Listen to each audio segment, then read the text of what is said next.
Hello, are you রিসেলি? Oh shit, আমি তো ভুলেই গেছিলাম গ্রামের অশিক্ষিত মানুষের কাছে আমি ইংলিশে অ্যাড্রেস জিগাইতাছি। কোনো সমস্যা নাই, আমি বাংলাতেই বলতাছি। এই নাদিয়া ফার্মেসিটা আটারকল কোন জায়গায় আছে তুমি কি বলে দিতে পারবা? বুঝলাম না, তোমার বাবা কি তোমার বাংলাও শিখায় নাই? আমি তো বাংলা কথাই বলতেছি। ঠিক আছে, কোনো সমস্যা নাই। অশিক্ষিত মূর্খদের কাছে আইসা আমার সময়টাই নষ্ট হইতাছে। আমি অ্যাড্রেসটা হয়তো অন্য কারো কাছে জিগাই যাই। Excuse me, sir.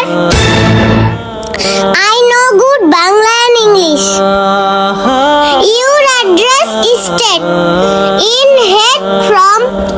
I hope you understand what I mean. You, I think get out an address. Sir, আমি তখনই আপনার প্রশ্নের উত্তরগুলো দিতে পারতাম। তখন আমি প্রশ্নের উত্তরটা কেন দিইনি জানেন? আপনার প্রশ্ন করার ধরনটা উল্টো ছিল। কিন্তু স্যার, আপনি আমাকে ভালোভাবে প্রশ্ন করতে পারেননি, কারণ আপনারা তো এটাই ভাবেন গরিব মানুষরা সব অশিক্ষিত হয়। স্যার, এটা একদমই না। আমার বাবা আমাকে যুদ্ধ করার মতো তৈরি করছে, যেন আপনাদের মতো কিছু মানুষকে জবাব দিতে পারি। স্যার, এখন মনে হয় আপনি আপনার সব প্রশ্নের উত্তর পেয়ে গেছেন। ও মাই গড, তুমি ছোট থেকে আমি তোমাকে কোনো সম্মানই করি না। তুমি যে এত সুন্দর করে ইংলিশে কথা বলতে পারো, এটা তো আমি বিশ্বাসই করতে পারছি না। হ্যাঁ স্যার, আপনি ভাববেন নেই বা কেন? আপনারা তো একটা জিনিসই ভাবেন যে আমাদের মতো গরিবরা সবাই অশিক্ষিতই হয়। শোনেন স্যার, আপনাকে বলি কি, আপনার এই চিন্তা ভাবনা বাদ দেন। এই যে আমার মেয়েটাকে দেখতেছেন না, ওকে নিয়ে আমার অনেক আশা আছে। আমার এই মেয়েটাকে ইংলিশ মিডিয়ামে লেখাপড়া করে অনেক বড় কিছু বানাবো।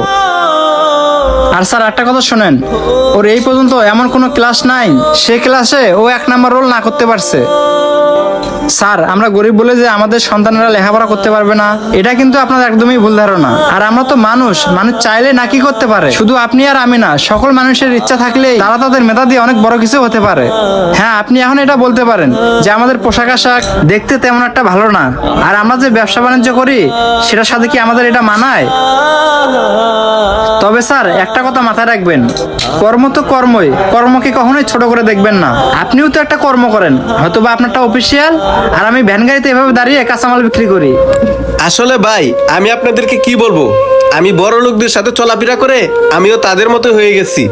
সত্যি কথা বলতে কি, আমি ভুলেই গেছিলাম গরিবরাও মানুষ, তাদেরও ইচ্ছা শক্তি আছে। তারা চাইলেও তাদের ছেলে মেয়েদেরকে অনেক শিক্ষিত বানাইতে পারে। যেমন আপনার মাইয়াকে আপনি শিক্ষিত বানায় প্রমাণ করে দিলেন। গরিবরাও চাইলেও তাদের সন্তানকে পড়াশোনা করে ভালো শিক্ষিত বানাইতে পারে। জি স্যার, আপনি ঠিকই বলেছেন।